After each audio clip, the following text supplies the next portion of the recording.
Muitas pessoas se perguntam se a Ana foi um dos responsáveis por ter estimulado o Johan a ter se tornado um monstro. Como é que duas crianças que compartilham de uma experiência bem parecida e crescem juntos de alguma forma, um se torna um ser destrutivo e o outro se torna um ser empático que tenta impedir o sofrimento a todo custo. Mas as pessoas perguntam também, como é que a Ana continuou uma pessoa comum?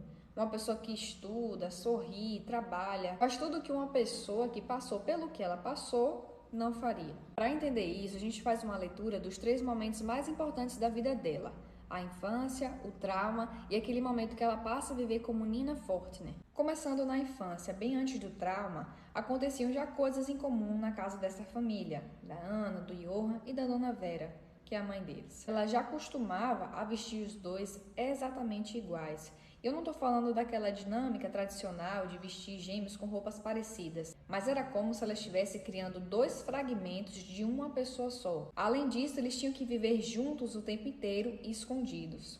Na psicologia do desenvolvimento, isso pode afetar de forma profunda na formação de identidade do indivíduo ou da criança. E que é fundamental durante esse período da infância que a criança desenvolva esses 2 elementos, que é a segurança emocional e saber se diferenciar do outro, a diferenciação individual. Ou seja, a criança precisa identificar que ela é ela e o outro é o outro. Mas quando 2 irmãos são tratados como uma única unidade, essa formação de identidade fica muito confusa. Então a gente percebe que em vez de uma relação de irmão e irmã, eles passam a ter uma relação quase simbiótica. O que é uma relação simbiótica? Ela pode ser lida em outros contextos, como por exemplo uma relação de codependência, ou seja, uma dependência e uma intensidade muito grande, que se houver uma união pode ser saudável, mas que se não tiver essa diferenciação entre essas 2 pessoas, entre esses 2 sujeitos, ela pode se tornar muito disfuncional. E a gente percebe visualmente o mesmo cabelo, a mesma roupa e posteriormente o Johan falando para Ana: eu sou você e você é eu. Mais tarde, um dos homens que trabalham para o Bonaparte vão atrás dessas crianças, ou de uma só pelo menos, até porque o nascimento deles era justamente para essa finalidade. Como a mãe tem que entregar um dos filhos, ela fica hesitante, ela fala, não esse aqui. E aí a Ana acaba sendo levada. Não se sabe qual criança ela queria enviar ou manter, e esse é um grande mistério durante a obra inteira. Quando a Ana é levada para a mansão, ela passa por experimentos psicológicos bem extremos, então ela tem que presenciar a violência, ela é exposta a um forte isolamento e mais tarde presencia um massacre. O Bonaparte ele acaba se arrependendo de ter feito aquele experimento, já que ele era quem estava liderando tudo aquilo, e ele fala uma coisa muito curiosa para Ana. Além de dizer para ela esquecer tudo que aconteceu ali, ele fala algo que poderia ter influenciado fortemente na personalidade dela. Ele diz: não se tornem monstros, vocês são humanos. Existe uma psiquiatra chamada Judith Herman que no livro dela Trauma and Recovery, ela fala sobre como crianças que sofrem traumas muito intensos e prolongados podem desenvolver algo que a gente pode chamar de trauma complexo. É explicado que esse trauma é desenvolvido quando ocorre de forma prolongada, de forma muito intensa e quando está ocorrendo durante o desenvolvimento psicológico. Nesse caso, o cérebro pode reagir de forma bem específica, dentre elas a fragmentação da memória, ou seja, o cérebro separa aquilo em partes porque existem experiências que são pesadas demais para uma criança processar. E aí o ponto determinante da história acontece, que é quando a Ana foge da mansão da Rosa Vermelha e ela, quando chega na casa dela, ela é recebida pelo Johan e ele fala: bem-vinda de volta, me conte tudo o que aconteceu. E a Ana não poupa detalhe nenhum, ela fala das sensações, dos sentidos, dos cheiros, dos sentimentos que ela sentiu e a descrição de tudo ao redor dela. E o Johan acaba internalizando toda aquela narrativa. Algumas pesquisas revelam que um trauma ele pode ser passado ou transmitido para uma pessoa através da narrativa. E isso era muito visto, por exemplo, em sobreviventes da guerra.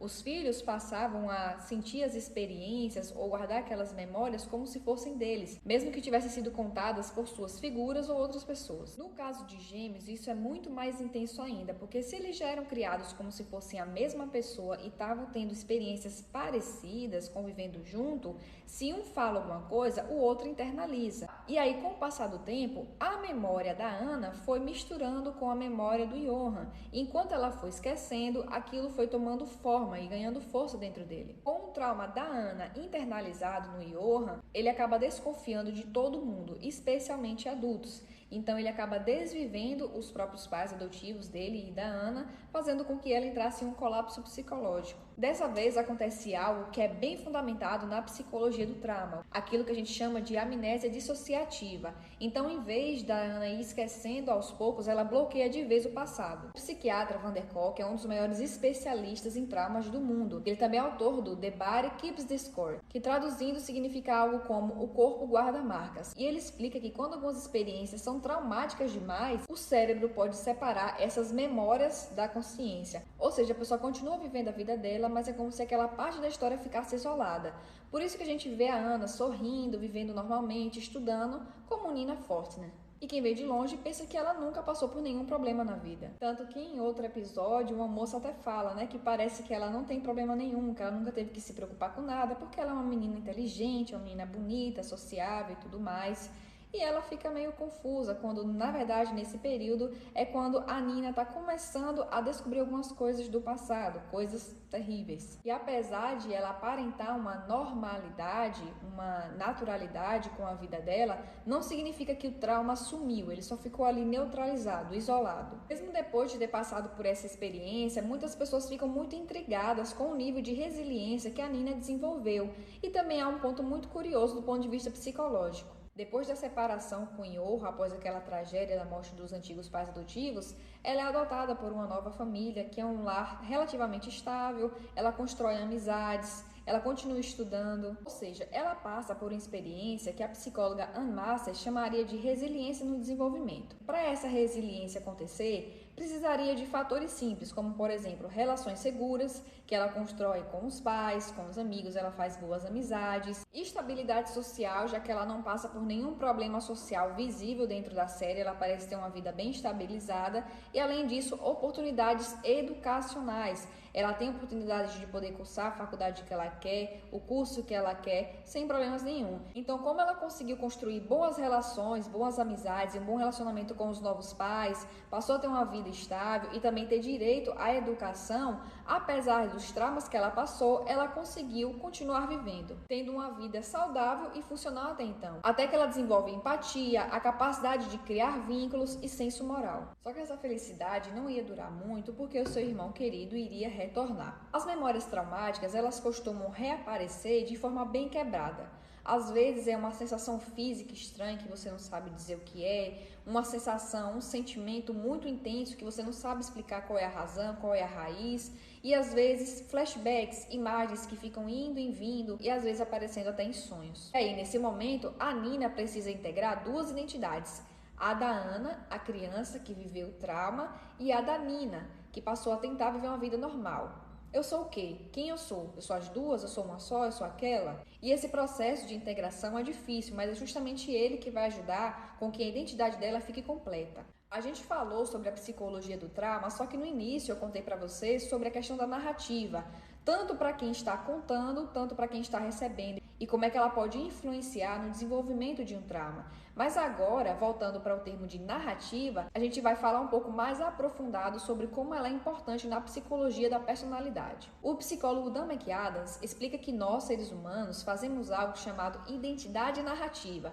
ou seja, a gente organiza a nossa vida como se ela fosse uma história e a gente age a partir dessa história. Ou seja, dois seres humanos que passam pelo mesmo acontecimento vão se contar histórias diferentes e agir de formas diferentes, mesmo que o acontecimento tenha sido o mesmo. Ou seja, o significado que a gente dá à nossa história acaba definindo quem a gente se torna. Yorra olha para o sofrimento e conclui que nada tem valor, nem identidade, nem nome, nem cargo, nem poder e nem a vida. E a Ana olha para o mesmo sofrimento e conclui que nenhum ser que vive e que sente deve passar por uma experiência daquela, nem parecida, e que todas as vidas devem ser protegidas. Só que reparem em um acontecimento muito curioso, que é aquele momento que ela encontra com Yorra naquela casa abandonada e eles começam a conversar. Depois que ela conta para o Yorra que, na verdade, tudo o que ela passou foi transferido para ele e que ele estava agindo como se o trauma da mansão da Rosa Vermelha fosse dele, os dois entram em um colapso psicológico novamente. Johan sofre uma desestabilização muito grande porque aquilo mexe na narrativa que ele sustentou durante toda a vida, e a Nina começa a ter um flashback muito intenso de toda a história porque ela acabou de se lembrar de tudo. Então ela começa a repetir frases disparadamente: fui eu que sofri aquilo, fui eu que passei por aquilo, não foi você, o trauma é meu, fui eu quem estava lá, eu que vi aqueles corpos. E ela começa a falar aquilo de forma bem histérica, mostrando que ela estava no seu limite. E outro momento que a gente percebe o limite psicológico da Ana é quando ela encontra os desenhos dela e do Johan feitos pelo Bonaparte no lugar onde ele estava hospedado. E aí ela começa a integrar tanto a memória da mãe, quanto a do Johan, quanto dela. Então ela começa a dizer: bem-vindo de volta, não foi culpa sua, não chore. Ela começa a repetir as falas dos três naquele momento decisivo, como se ela estivesse integrando a memória da mãe com a do Johan, com a dela, e ela já estivesse confusa, ela não soubesse mais o que ela era, quem ela era, ou o que estava acontecendo ali no momento. E sempre quando ela termina de ter esse colapso psicológico, ela acaba ficando até exausta fisicamente, acaba desmaiando ou caindo. No final, a solução que todo mundo via para o mal que o Johan estava causando a todo mundo era só eliminá-lo, mas Ana, diferente de todos, ofereceu perdão no confronto final. Ela usa uma frase que o próprio Johan já tinha dito para ela uma vez: era como se só existisse eles dois no mundo. Então ela vai e repete para ele: mesmo que só existisse você e eu no mundo, ainda assim eu te perdoaria. A história da Ana é de extrema importância para a psicologia humana porque ela mostra que os traumas podem sim moldar profundamente a nossa mente, mas eles não precisam determinar completamente quem é que a gente vai se tornar, porque entre o passado e entre o futuro existe algo crucial ali no meio, que é como a nossa mente vai construir o significado a partir da experiência. Os significados fazem toda a diferença porque perguntas simples acabam se tornando muito importantes.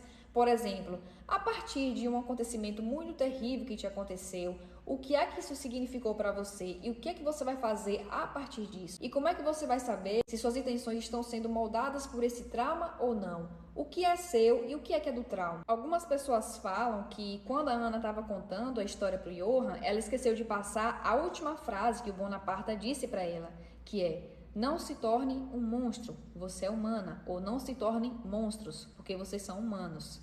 Muitos dizem que talvez se ela tivesse passado essa mensagem, poderia ter evitado tudo o que aconteceu, ou não. De qualquer forma, a Ana é um dos personagens mais impressionantes e importantes da obra, porque apesar de ter passado e sobrevivido pelo trauma, ela decidiu por conta própria que não ia ser reproduzido.